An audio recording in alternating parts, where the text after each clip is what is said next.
নমস্কাৰ মই সীমান্ত আৰু আপোনালোকে চাবলৈ আৰম্ভ কৰিছে এছবি সীমান্ত ইউটিউব চেনেল যিসকলে অৰুণোদয় আঁচনিক আবেদন কৰিম বুলি ভাবি আছে সেইসকলৰ কাৰণে ইতিমধ্যে ভাল খবৰ অহা কাইলৈ অৰ্থাৎ 15 ডিচেম্বৰৰ পৰা আৰম্ভ হ'ব অৰুণোদয় যি নতুন আবেদন প্ৰক্ৰিয়া সেই আবেদন প্ৰক্ৰিয়া আৰম্ভ হ'ব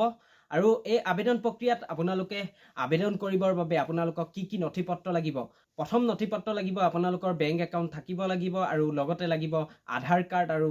পেন কাৰ্ড আধাৰ কাৰ্ড আৰু পেন কাৰ্ড আপোনালোকৰ থাকিব লাগিব ইয়াৰ পাছতে লাগিব ইনকাম সাৰ্টিফিকেট আপোনালোকৰ ইনকাম সাৰ্টিফিকেট লাগিব আৰু ইনকাম সাৰ্টিফিকেটটো আপোনালোকে অনলাইন যোগে আবেদন কৰি উলিয়াই ল'ব এই সমূহ নথিপত্ৰ আপোনালোকে হাজু কৰি ৰাখক অৰ্থাৎ অহা কাইলৈ পৰা 15 ডিচেম্বৰৰ পৰা 28 ডিচেম্বৰৰ ভিতৰত যি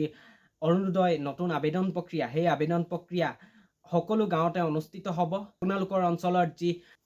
বুথ কেন্দ্ৰ আছে সেই বুথ কেন্দ্ৰত এই গাঁও সভা অনুষ্ঠিত হ'ব আৰু এই বুথ কেন্দ্ৰতে আপোনালোকৰ নামসমূহ দিব লাগিব বা ইয়াতে আপোনালোকৰ অৰুণোদয় যিসমূহ ফৰ্ম সেই ফৰ্মসমূহ বিতৰণ হ'ব পাৰে বা অৰুণোদয়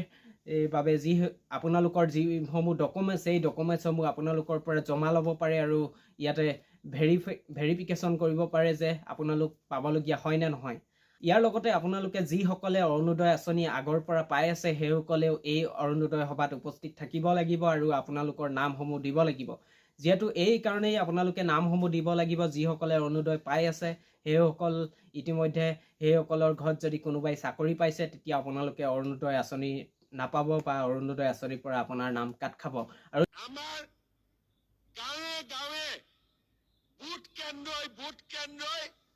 অৰুণোদয় আঁচনিৰ নতুন হিতাধিকাৰীসকলক নিৰ্বাচন কৰা হ'ব এইবাৰ আমি এই যেতিয়া গাঁও সভা পাতিম পুৰণা হিতাধিকাৰীসকলেও আৰু এবাৰ নিজৰ নাম দিব লাগিব কাৰণ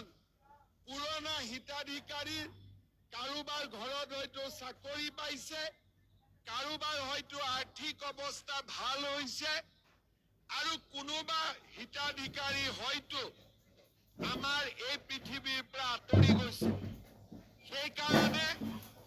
15 তাৰিখৰ পৰা 28 তাৰিখৰ ভিতৰত আমি পুৰণা হিতাধিকাৰীসকলকো আকৌ এবাৰ নিৰ্বাচন কৰিম